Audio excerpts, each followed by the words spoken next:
18h15 à Niamey, c'est l'heure du forum de Studio Kalangu. Mesdames et messieurs, bonsoir et merci de votre fidélité au programme de Studio Kalangu qui sont diffusés en direct sur l'ensemble de nos radios partenaires dans toutes les 8 régions du Niger. Des programmes aussi disponibles sur notre page Facebook Studio Kalangu, notre site internet www.studiokalangu.org et sur WhatsApp. Production des aliments pour bétail au Niger, défis et perspectives, c'est le thème du forum de ce jour. Au Niger, l'élevage représente la deuxième activité principale des populations rurales, en ce sens que 87% de la population active sont concernés par l'élevage, selon l'Institut national de la statistique. Les populations pratiquent cette activité soit à travers l'embauche chez les sédentaires ou soit à travers la transhumance chez les nomades qui vont au-delà des frontières. Cependant, l'accès aux aliments pour bétail et le suivi de la santé animale demeurent un défi majeur pour les éleveurs pour diverses raisons. Alors, quels sont les besoins alimentaires des animaux? Comment bien nourrir le bétail? Quels sont les types d'aliments bétail produits ici au Niger? Comment se fait la production? Quels sont les obstacles liés à la production et comment y faire face? Autant de questions pour lesquelles nous espérons trouver réponse à travers ce forum de 45 minutes. Pour ce faire, nous recevons dans ce studio M. Amadou Dengui. Il est directeur général de la société Durgul, une société spécialisée dans la commercialisation d'aliments pour bétail. Bonsoir. Bonsoir. Nous recevons également Mme Nafissa Hamidou. Elle est promotrice de l'entreprise Salma, une entreprise spécialisée dans la production d'aliments pour bétail. Bonsoir, madame. Bonsoir, madame. Merci d'être venue à la présentation Nafissa Adam Sirfo.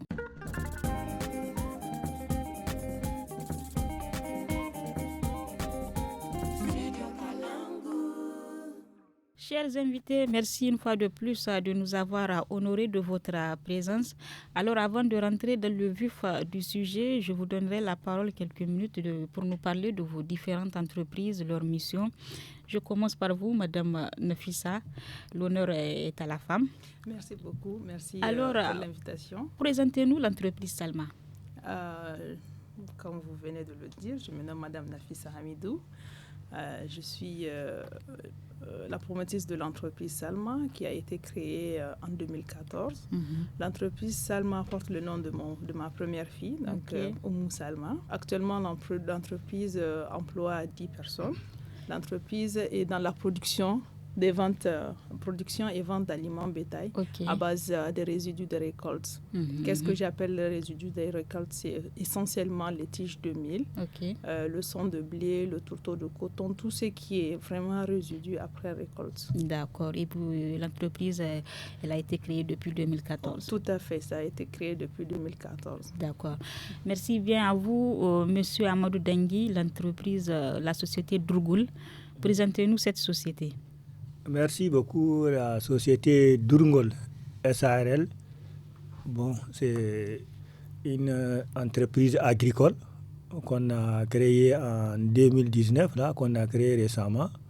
Et on a pu nouer des partenariats avec des sociétés ou des entreprises ou des usines en fait qui font l'aliment bétail. Donc, c'est le cas de Boycon au Burkina, et au Bénin, pardon. Il y a une à Fada et il y a une à Fadangourma, Burkina. Fada, oui, voilà. Donc, il y a au Burkina et au Bénin, on a pu nouer des relations à travers Sambo Company. Et c'est dans ce sens qu'on amène des tourteaux, de l'aliment bétail, des tourteaux ou des sondes de blé pour approvisionner particulièrement les zones pastorales. Donc, Gouré, Tanout, Dakoro et la zone d'Agadez et Tawa, la zone de Tinta et tout ça. Voilà. D'accord. Donc, merci à vous et je reste toujours avec vous, Monsieur Dengui. Nous sommes là pour parler d'aliments pour bétail. Donc, qu'est-ce qu'on entend par aliment bétail? Qu'est-ce que l'aliment bétail même?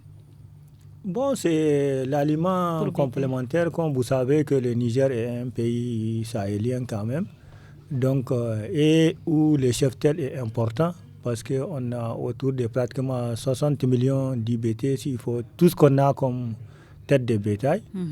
Alors, vous voyez qu'avec les changements climatiques et tout, et l'avancée du désert, donc les animaux n'ont pas suffisamment de quoi se nourrir. Donc, c'est insuffisant. Maintenant, aussi, comme vous voyez, ce qui est à la mode, les agriculteurs, ils ramassent les tiges de mil et tout ce qui est résidu de culture. Donc, naturellement, les éleveurs ont changé d'option en cherchant des produits complémentaires qui sont l'aliment bétail, les sondes de blé et les tourteaux. C'est particulièrement ces deux-là. Maintenant, le besoin est énorme. Et si vous prenez, c'est autour de 1 million de tonnes de besoins réels. 1 million de tonnes. 1 million de tonnes. C'est au-delà des chiffres qu'on a. Il est au-delà. Mais chiffre national, c'est ça? Oui, au plan national, oui, bien sûr. Et vous avez l'État et les partenaires qui font des commandes qui aussi autour de 20 000 tonnes. D'accord. Donc, vous voyez la différence. Donc, il faut bien que les privés rentrent pour satisfaire les besoins. Au moins, couvrir au moins, même si c'est 10 à 20% des besoins. Ok, monsieur Dengui, à part les tourteaux, les tiges de... Quels sont les autres aliments pour bétail qu'on trouve ici au Niger, qui sont peut-être produits? Au Niger, c'est ça, hein, c'est les trucs de lignée là, et puis les tiges de mil, les pailles de riz qui sont au bord du fleuve. En fait, c'est, comme elle a dit, c'est tout ce qui est résidu de culture qu'on prend pour valoriser en ajoutant d'autres éléments nutritifs comme les sels, comme des tourteaux et autres, pour rendre ça plus nutritionnel, quoi. D'accord. C'est pour les cas du Niger. Mais bon, pour ceux qui viennent de l'extérieur, c'est pratiquement à base de graines de coton que c'est fait. C'est là-bas où ils produisent le coton. Donc, une fois qu'on extrait l'huile et tout, il reste les tourteaux là, et c'est à ça ils font de l'aliment bétail avec. Ok. Alors, je viens vers vous, Madame Nafissa. Vous êtes l'une des premières femmes au Niger qui travaille dans le secteur de la production des aliments pour bétail. Dites-nous d'abord les raisons qui vous ont motivé à embrasser ce métier. Ok, merci. Je suis spécialiste en genre et plaidoyer, donc j'étais restée au niveau de la plateforme paysanne du Niger en tant que conseillère en genre. Et chaque fois, j'avais eu la chance de côtoyer les Amadou Dengui, beaucoup de partenaires qui sont dans l'élevage. Oui. Et chaque fois, lors des rencontres, le souci majeur du Niger, moi, chaque fois, les gens disent, OK, l'élevage, c'est deuxième... après l'agriculture, c'est deuxième. Moi, chaque fois, je me dis non. Moi, je préfère mettre ça en première position. Parce qu'on a tellement de bétail. Je parle sous le contrôle de M. Amadou Dengui. On a plus de cheptel qu'autre chose. Donc, parce que quand on voyage, on connaît plus le Niger à travers Kilichi. Exactement. Voilà, donc je me suis dit, le problème, c'est l'aliment bétail de bonne valeur nutritive. Et sincèrement, j'avais eu la chance d'être à la plateforme, sinon je n'allais pas créer mon entreprise. Alors, lors d'une visite comme ça, je vois l'activité, je me suis dit, mais pourquoi personne ne fait l'activité là? On me dit que c'est compliqué parce que aussi il y a la matière première qui est chère, il y a la technologie qui est là, qui est un peu chère et tout. Et bon, j'avais posé la question, pourquoi la technologie est compliquée?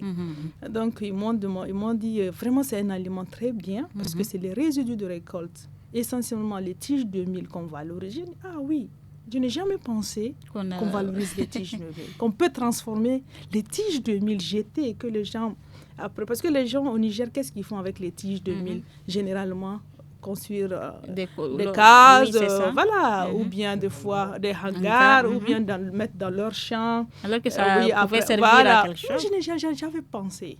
Je vous jure, quand j'avais commencé l'activité, j'étais partie voir un paysan qui a son champ. Il y avait des tiges jetées. Je lui ai dit, je peux acheter? Il m'a dit, non, prenez. Je lui ai dit, non, je ne peux pas prendre.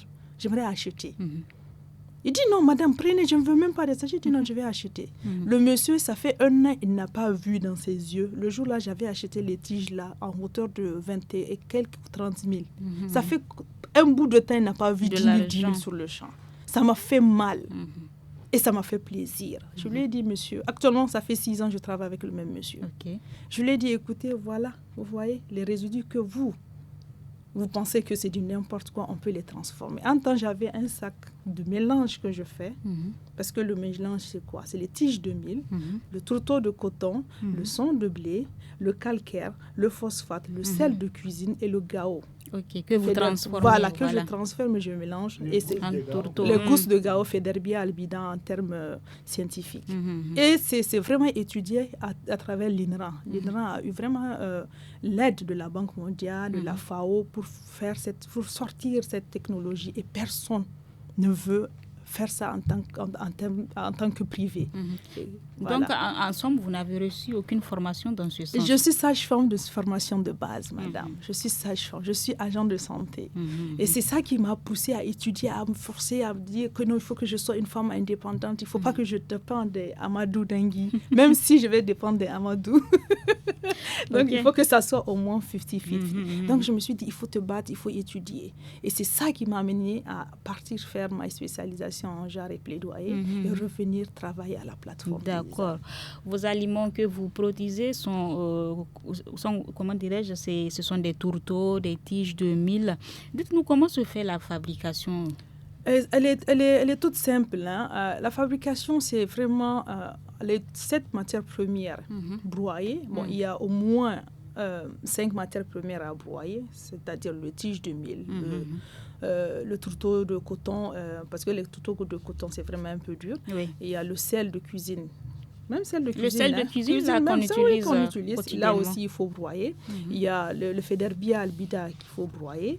Des fois, quand le son de blé et le calcaire et le phosphate, eux, déjà, ils sont en farine. Donc, au lieu de 5, donc c'est 4 produits que on fait broyer. Maintenant, c'est vraiment à base d'une formule, parce que la formule appartient à l'INRA. C'est étatique. Le dosage. Donc, quand on fait le broyage, le processus, c'est quoi? C'est amener, collecter la matière première, les broyer, au moins les 4 matières premières, les broyer, et il y a la formule que je dois respecter.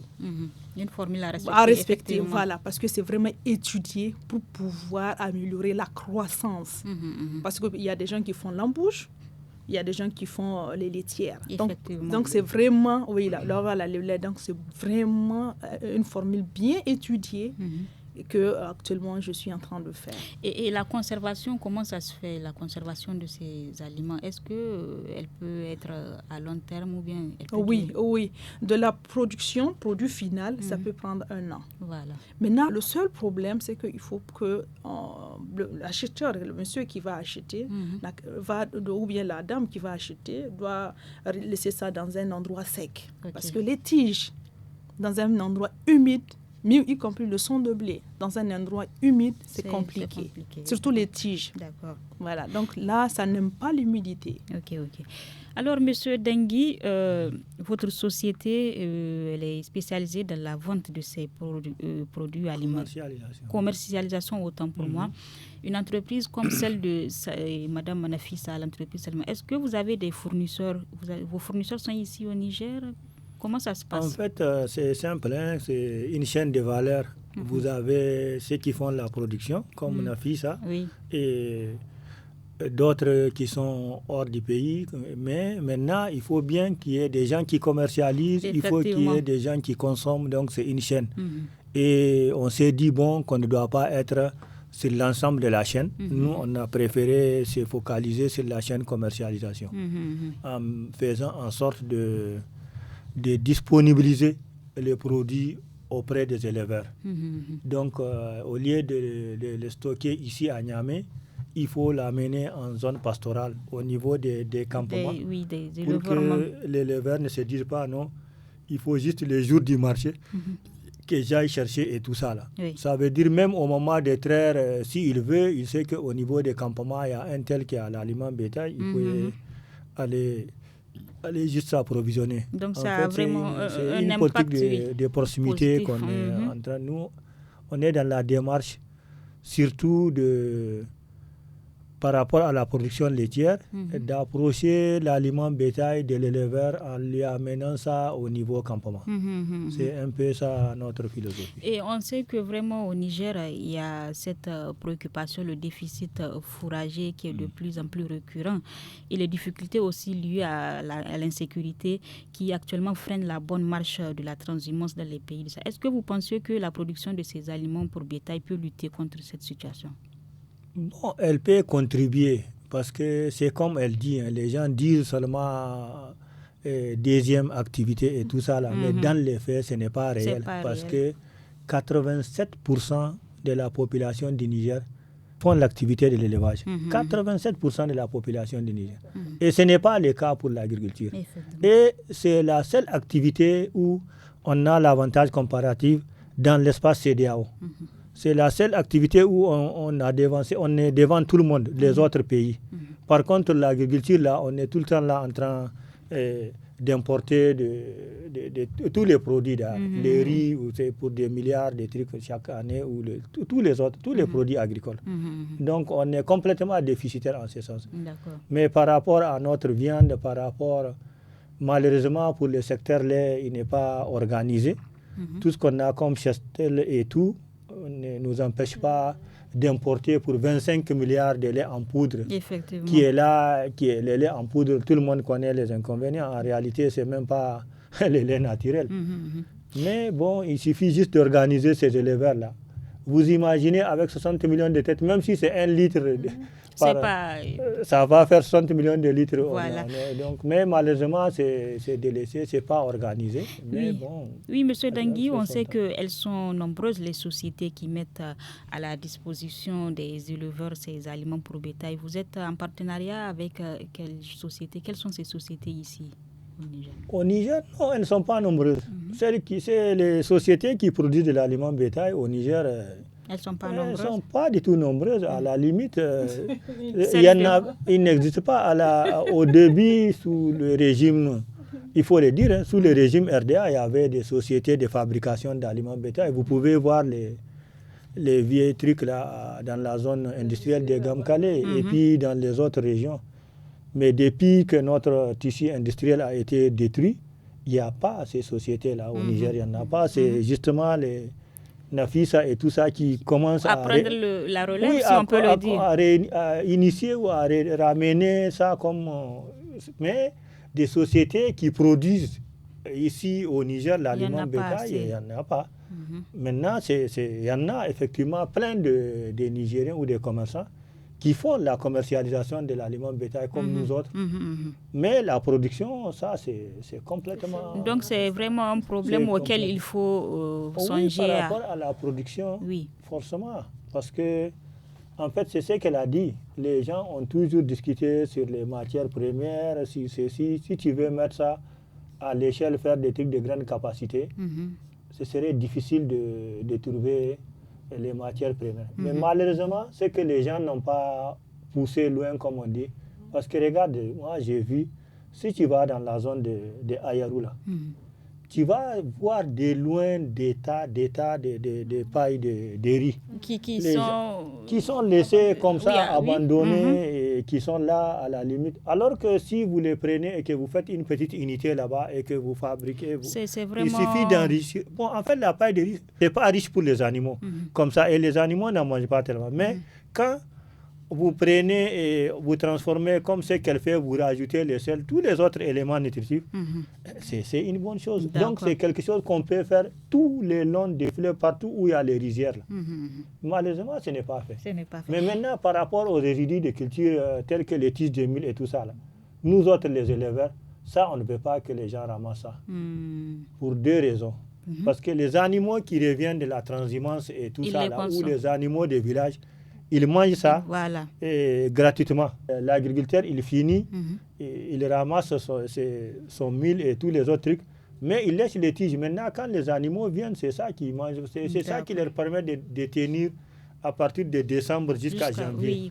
Maintenant, si on va dans une logique de ramasser tout ça, c'est une autre situation qu'on va créer. Alors, Madame Nafisa, quelle est la capacité de production de votre entreprise? C'est vrai, ce n'est pas une très grande entreprise. C'est maintenant qu'on vient juste de commencer, mais quand même, j'inspire actuellement. Je suis en train d'attendre des fonds pour industrialiser. Et comme Amadou a dit, et ramasser les tiges 2000 abandonnées.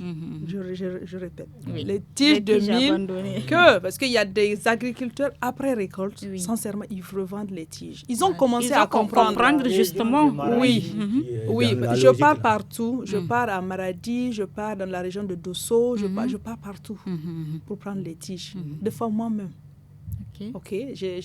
Grâce à moi, il y a des associations. Je leur dis, écoutez, parce qu'ils m'ont fait comprendre que les tiges 2000, la moitié, c'est pour leur bétail et l'autre moitié, ils revendent. Voilà. Ils ont commencé à comprendre. Ils ont commencé à comprendre. Parce que s'ils gardent ça, actuellement, il y a des gens qui ont refusé l'année passée de me revendre. Actuellement, ils sont venus pour me revendre. Parce que pourquoi?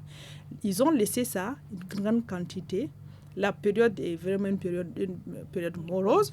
Voilà, et puis avec la pluie de la dernière fois, ils étaient venus me dire, madame, il faut acheter. Donc, vous voyez. Donc, nous avons, le Niger est vaste. Les tiges de mil et l'agriculture, parce que ce n'est pas seulement les tiges de mil. Il y a les tiges de mil, il y a les tiges de sorgho, il y a les tiges de maïs, il y a les fans d'arachide, les fans de niébé. Il y a beaucoup de choses à transformer. Donc, ce n'est pas seulement les tiges de mil. Il y a beaucoup à transformer. Donc, la production, elle n'est pas assez... Voilà, j'allais en venir. Mais est-ce que oui? Oui, actuellement, ma production, c'est quoi? C'est 10 tonnes. 10 tonnes. OK. Maximum, je fais 10 tonnes jour. Donc, 10 tonnes jour, qui dit la tonne, ça fait 40 sacs. 40 sacs. Donc, des fois, même, je n'y arrive pas parce qu'il y a le problème de l'électricité. La machine peut tomber en panne. Ce sont les obstacles. Voilà, il y a beaucoup d'obstacles qui font en sorte que des fois, on n'arrive pas. Des fois, même, on dépasse. Oui. Des fois, j'arrive sincèrement, la capacité ne me permet pas actuellement de répondre aux besoins, parce qu'il y a le besoin réel. Voilà. Est-ce que selon vous, c'est satisfaisant ou bien pas encore? Satisfaisant dans quel sens? Les demandes, en termes de demandes. J'arrive pas à satisfaire la demande. Il y a plus de demandes que moi, je n'arrive pas à que l'offre, parce que l'offre est vraiment minime. L'aliment bétail, il y a plus... Le Niger, c'est énorme. Hein? Voilà. Le besoin, comme l'a dit monsieur Dani, on n'arrive pas. 1 million de tonnes.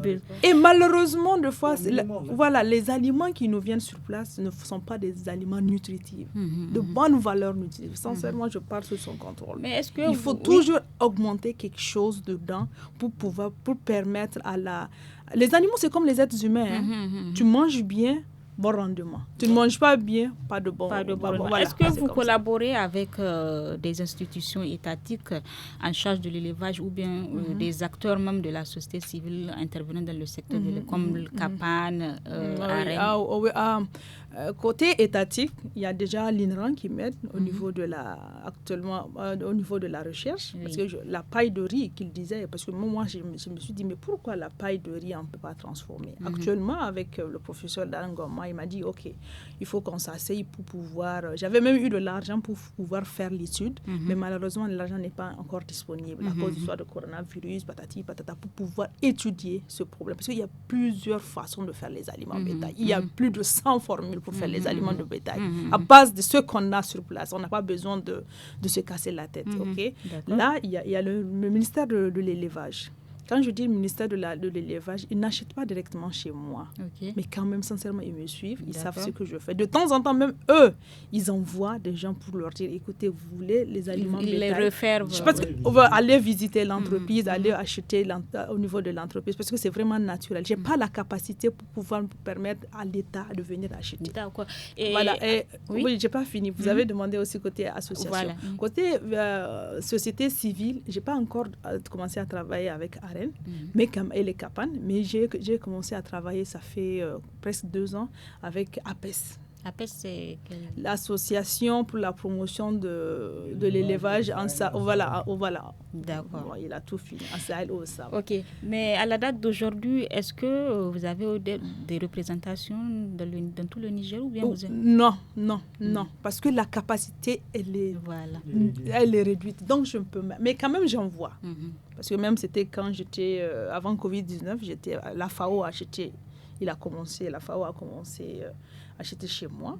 Oui, est-ce que, comment dirais-je, dans les autres pays aussi, oui, j'envoie. Vous avez des demandes? Oui, j'envoie pas une grosse quantité, une mais petite quand même, quantité, vous avez des où demandes. J'envoie à Bamako, au Burkina Faso et à comment on appelle ça, et à Dakar. Et même ces deux, par exemple, Bamako et Dakar, il y a des gens qui sont prêts pour que je délocalise mon entreprise pour pouvoir m'installer. J'ai dit non, je n'irai pas, je préfère rester dans mon pays, quel qu'en soit ce que ça va me coûter.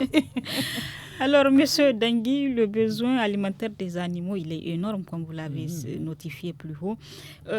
Selon vous, quel est l'aliment adéquat pour l'animal? Quel est l'aliment adéquat? Est-ce que c'est seul le tourteau ou bien il y a d'autres aliments qui peuvent vraiment être bénéfiques pour l'animal? En fait, c'est ce qu'elle a dit. C'est ce que vous voulez. Si c'est pour faire l'embouche, il y a des trucs, il y a l'aliment spécifique à l'embouche pour augmenter le poids et les trucs et tout. Si c'est pour faire les laits, c'est spécifique. Si c'est pour la volaille, c'est spécifique. Oui, il y a des spécificités en fonction de l'animal, oui. Oui, tu as les poussins, tu as même en fonction de 6 mois, 2 mois, tu vois, en fonction de l'âge des poussins et tout, ça change. Parce que les gens, quand on parle aliment bétail, ils voient tout de suite que les vaches ou les ceci, alors que c'est au-delà. Et comment connaître le régime même de l'animal? Est-ce qu'on peut connaître le régime? C'est pas le régime. Si tu veux faire les laits, déjà, tu as les produits où on te dit, tu sais, il y a des produits qu'on met comme complément. Donc, si tu veux les laits, tu sais qu'est-ce qu'il faut mettre dedans, justement. Si tu veux la viande, tu sais. Donc, c'est en fonction de ça. Le dosage, si c'est même pas les dosages, les produits, même la composition. La composition même est en fonction de qu'est-ce que tu veux. D'accord. Qu'est-ce que je voulais dire même que j'ai... Vous voulez appuyer Madame Nafissa sur... Non, en fait, c'était pour dire que par rapport au tourteau, les sondes de blé et tout ça, là. Tu vois, il y a les sondes de blé, ça vient du Nigeria, Ghana et tout ça, là. Mais quand tu vois la composition, après, tu te rends compte que c'est juste moins cher, mais en réalité, la valeur nutritionnelle, elle n'y est pas. Elle n'y est pas. Donc, l'idéal, c'est vraiment les tourteaux. C'est des trucs à composition multiple, là. D'accord. C'est ça. Parce que si tu prends rien que les grains de coton, tu sais, même si on extrait, quand même, il y a toujours un peu d'huile et des trucs qui restent dedans.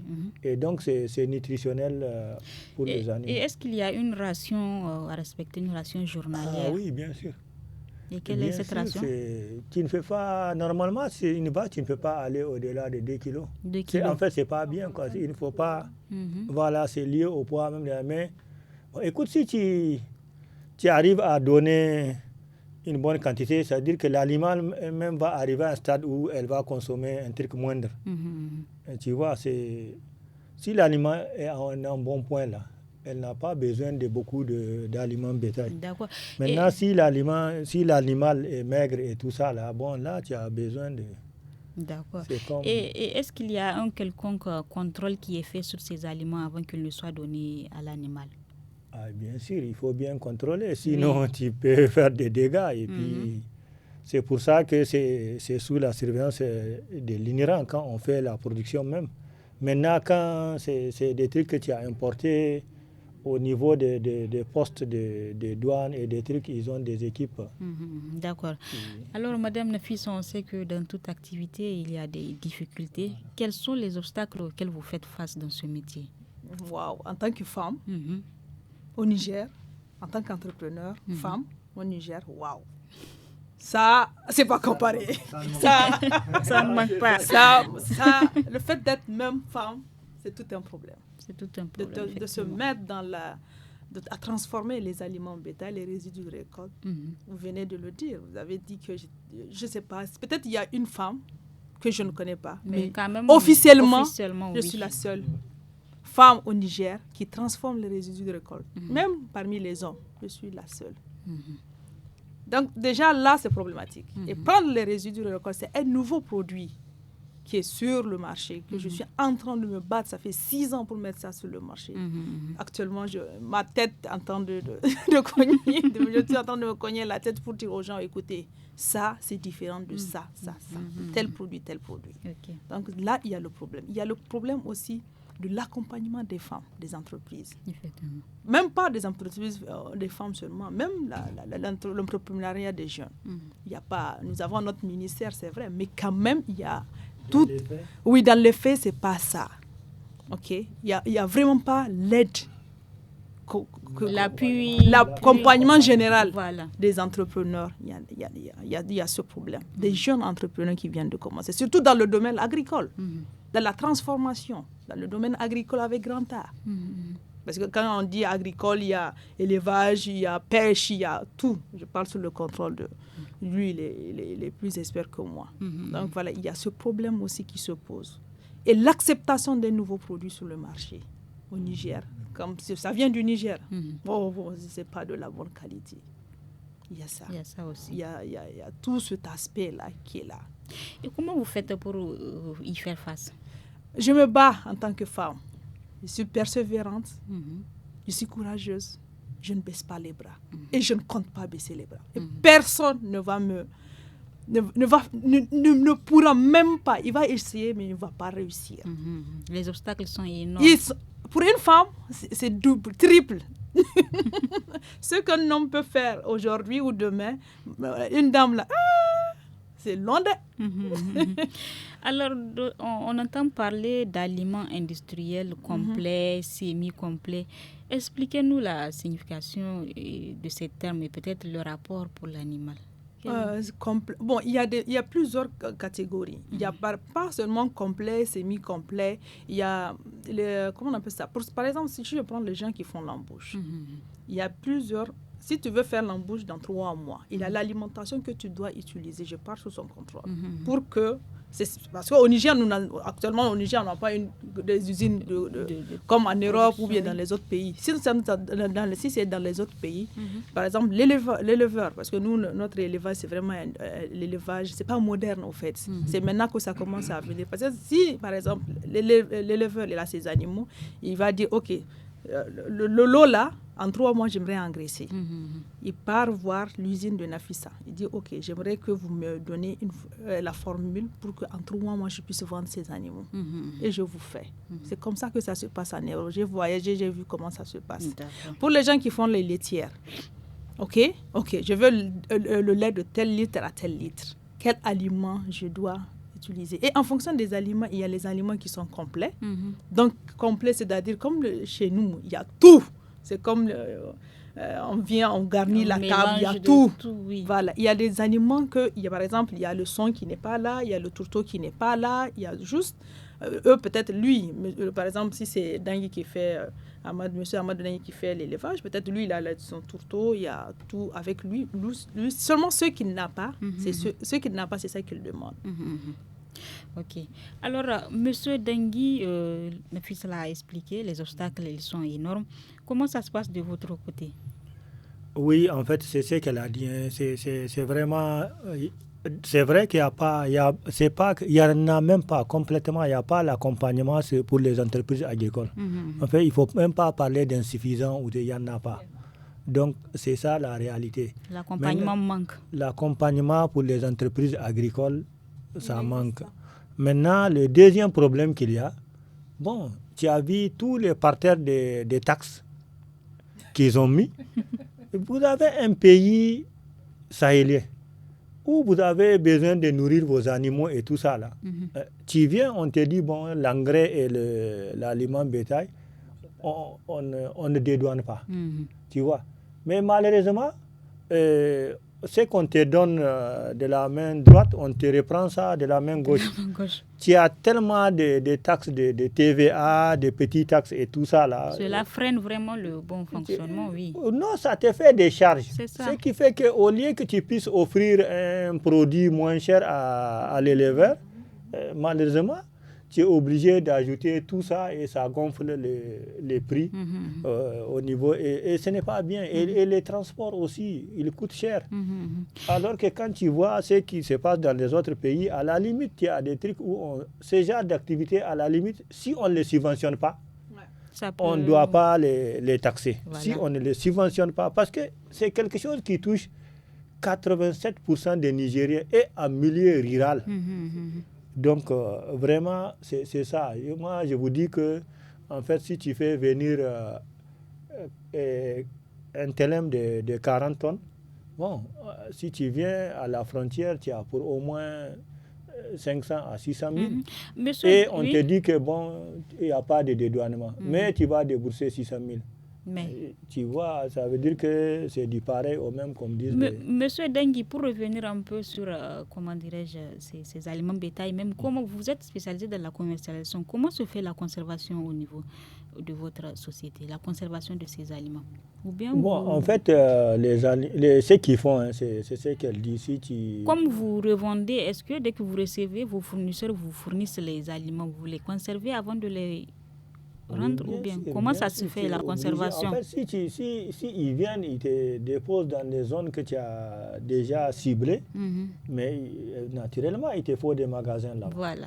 Sinon, à la première pluie, c'est parti. Et si tu les exposes à l'air libre, ils se dégradent.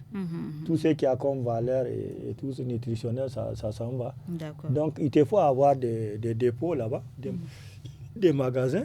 Et effectivement, tu stockes ça dans ces différents magasins. Et puis, bon, voilà. Maintenant, naturellement, il y a des endroits où, en zone pastorale, où tu es obligé de... C'est surtout des cases ou des trucs dans lesquels ils mettent ça, où ils fabriquent des hangars ou des trucs pour les besoins dans les campements. Mais au niveau des chefs-lieux de département, bon, tu es obligé d'avoir des magasins où il faut stocker. Et là-bas, tu as des sites secondaires dans les différents campements. D'accord. Donc, en gros, M. Dengui, que faire vraiment pour apporter des solutions à l'insuffisance de fourrage ici au Niger? Parce qu'on sait que... La première solution, c'est ce qu'elle fait. Il faut quand même, puisque les gens ont initié ça, ils ont fait ça dans les années 60 jusqu'à dans les années 80. Ça y est, là, ça réussit. Donc, ça veut dire qu'on peut faire ça. Donc, autant... Ça veut dire qu'on peut faire ça, puisqu'on l'a déjà fait et ça a tenu plus de 30 ans. Et c'est le même pays. Donc, maintenant, c'est juste l'engagement politique qui manque. Hein. C'est ça la réalité. Parce que si les autres ont pu faire ça, régime Diori particulièrement, et ça a tenu bon sous le régime Kounché jusqu'à un certain moment, il n'y a pas de raison que maintenant qu'il y a plus de possibilités de faire des trucs industriels et tout, et qu'on échoue. Tu sais que même les coques d'arachide, là, en son temps, la Sonora était là, il y avait les coques d'arachide là. Ils prenaient, ils transformaient ça en produits aliments bétail. Et ils faisaient des briques aussi avec tout ce qui a été construit ici. Donc, ils récupéraient tout. La même paille, en ce temps, il y avait l'usine de décortiquage de riz là, à Tilaberi. Il y avait Rini ou quoi. Il y avait une usine de décortiquage de riz et tout ça. Là. Donc, même les trucs, non seulement tu as la paille, mais quand ils décortiquent, aussi il y a les autres copeaux, les trucs, tout ça qu'ils prennent pour utiliser. D'accord. Et la même chose est là, à la date d'aujourd'hui, ça y est là. Donc, c'est comme elle dit. Donc, si c'est faisable, autant le faire. Mais bien sûr, les mêmes fans de niébé et des trucs, tout ça. C'est les mêmes. Ça y est là. Et ça permet aux producteurs qui ont fait leur niébé et tout ça là, de garder les trucs, mais au moins, même avec l'autre, ils peuvent bien... Alors, Madame Nafissa, est-ce qu'à l'avenir, vous songez à adopter d'autres techniques pour la production et la conservation même de ces aliments bétail? Oui, comme je venais de le dire, il y a plus de 100 façons de faire, formules pour faire les aliments bétail. Parmi les 100 plus là, moi j'ai pris qu'une seule. Donc ça veut dire qu'il y a beaucoup de choses. Donc avec le temps, oui. Oui, et c'est ça mon ambition, c'est que c'est d'avoir une machine une machine vraiment industrialisée, être la première femme à oser industrialiser. Et sincèrement, c'est en cours. D'accord. Actuellement, je suis en train de me battre pour ça. C'est en cours, le dossier c'est vraiment en cours. Et je l'espère bien, par la grâce de Dieu, si c'est vraiment mon destin à moi, d'industrialiser. D'accord. Et dans ce sens-là, il y aura beaucoup de variétés, pas seulement pour les gros et petits ruminants, mais il y aura aussi pour la volaille, il y aura aussi pour... actuellement, nous avons les chameaux, les chamelles, donc il y a aussi pour ça. Nous avons pour les chevaux, oui. D'accord. Il y a le poisson, bien. Donc il y a beaucoup de choses. La volaille, il n'y en a même pas au Niger, il n'y a même pas il y a beaucoup de choses à faire au Niger. C'est pas même pas dans le secteur seulement de l'élevage, il y a beaucoup de choses à Alors faire. rapidement pour finir, quels sont vos conseils et vraiment peut-être suggestions pour une meilleure production d'aliments bétail en quantité Il faut industrialiser. en qualité? Il faut industrialiser. Sincèrement, nous avons un pays riche. Nous avons un pays énormément riche en bétail, en cheptel. Alors, M. Dangui, vous, pour finir, quel conseil aux éleveurs et aux producteurs pour une meilleure alimentation de ces animaux? Bon, aux éleveurs, est-ce que puisque c'est des carcasses pour acheter déjà, donc c'est déjà bien, c'est surtout au niveau de l'État. C'est un produit que s'il n'est pas subventionné, il faut arrêter les autres taxes là-dessus. Et effectivement, la meilleure formule, c'est qu'au moins au niveau de chaque département ou au niveau de chaque commune, qui est, comme ce qu'elle a dit, des unités de production d'aliments bétail. Et c'est le seul secteur au Niger où nous avons un avantage comparatif, où nous pouvons, comme sous le régime du RDA, donner de la viande aux autres pays. D'accord. Donc rapidement, nous sommes à la fin. Oui, en son temps, c'est la France, la Côte d'Ivoire, le Nigeria, le Gabon, c'est le Niger qui les fournissait en viande. Et aujourd'hui, on est là en train de manger du congelé et tout ça, là, alors que voilà. Et c'est ce qu'elle a dit par rapport à la volaille et les poissons, là. Tu n'as pas l'alimentation au Niger. Tout vient du Nigeria ou du Ghana ou d'ailleurs. C'est pas normal. Alors que, comme elle dit, il y a des jeunes qui sont en train de chômer. Il suffit de les accompagner dans ce sens. Pour créer des entreprises, oui. Puisque le besoin est là. Quand on parle d'1 million de tonnes par rapport aux besoins, et que maintenant, là, on n'est pas à 100 000 tonnes. Ça veut dire que le besoin est là. Merci à vous, chers invités. Nous sommes donc à la fin de cette émission, chers auditeurs et auditrices de Studio Kalangu. Comme vous l'avez si bien entendu, l'alimentation animale doit répondre actuellement au défi de garantir la production, de minimiser aussi les risques environnementaux qui en découlent et d'assurer la production même d'aliments sûrs et de qualité. Et c'est ici que prend fin cette émission. Nous étions avec Madame Nafissa Hamidou. Elle est promotrice de l'entreprise Selma, une entreprise spécialisée dans la production et la vente d'aliments pour bétail. Merci Madame Nafissa. Monsieur Amadou Dangui, directeur général de la société Dungol. La prononciation n'est pas garantie.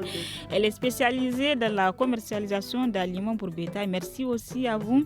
À la présentation, c'était Nafissa Adam Sirfo. À la technique, Seni Isaka. À la régie vidéo, Mustapha Ayouba. À très bientôt pour une nouvelle thématique.